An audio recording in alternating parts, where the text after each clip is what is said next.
M. Robert Casey et M. Serge Lemire nous expliquent en quoi consistait leur travail à l'usine Alcan. Que l'usine où monsieur a travaillé ici, c'est le début, on est dans le début de la ville ici, où on est assis. Là. C'est là que tout a commencé. Là. C'était pas rien, Shawinigan. Là. Puis on est quand même fiers de dire qu'on est le dernier fil de Shawinigan Falls, quand ça s'appelait Shawinigan Falls. On fait encore la même chose que monsieur faisait. L'Alcan au Québec a commencé ici. L'Alcan du Québec a commencé ici. Oui.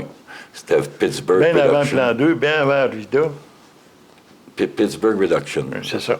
Ouvert. Puis quand c'était de 1904 jusqu'à 1900, il me semble que c'est 40 quelque chose, c'était une fonderie comme le Plan 2, c'était tout ça, mais il n'y avait pas de Plan 2. Tu sais, la fonderie, c'est en 1900. Le Plan 2 s'est ouvert rien que pendant la guerre, je pense. 40 quelque chose.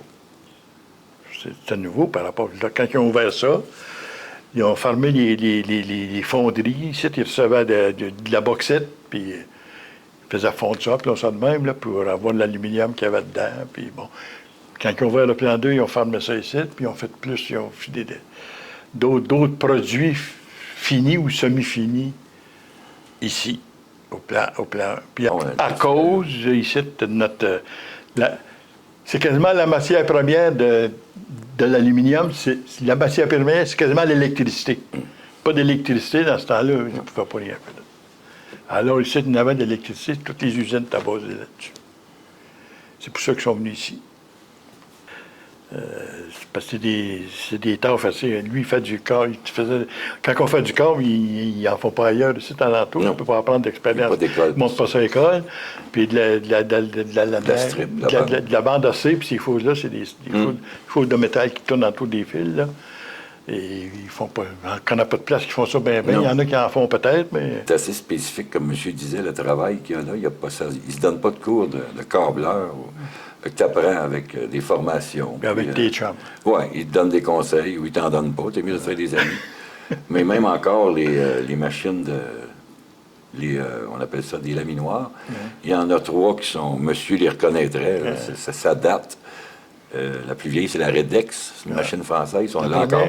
On l'a encore. Je travaille dessus. Ça a été modifié. Mais il y a 3 vieilles machines qui font de la bande.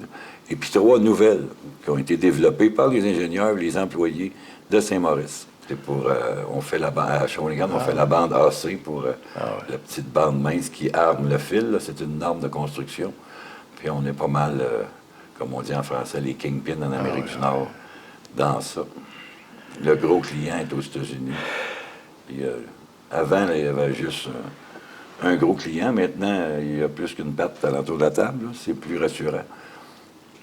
C'est bien. Ça roule 7 jours par semaine, 24 heures sur 24. Ça produit beaucoup. C'est une belle usine. Puis ça fait... quand je suis arrivé, c'était Alcan. Alcan a été vendu. Rio Tinto a racheté ça. Mais ils ont dit ouvertement que la transformation ne les intéressait pas. Ils ont vendu à General Cable. Et après, là, c'est Pirelli, Precium Group, là, qui a acheté ça. C'est les plus gros...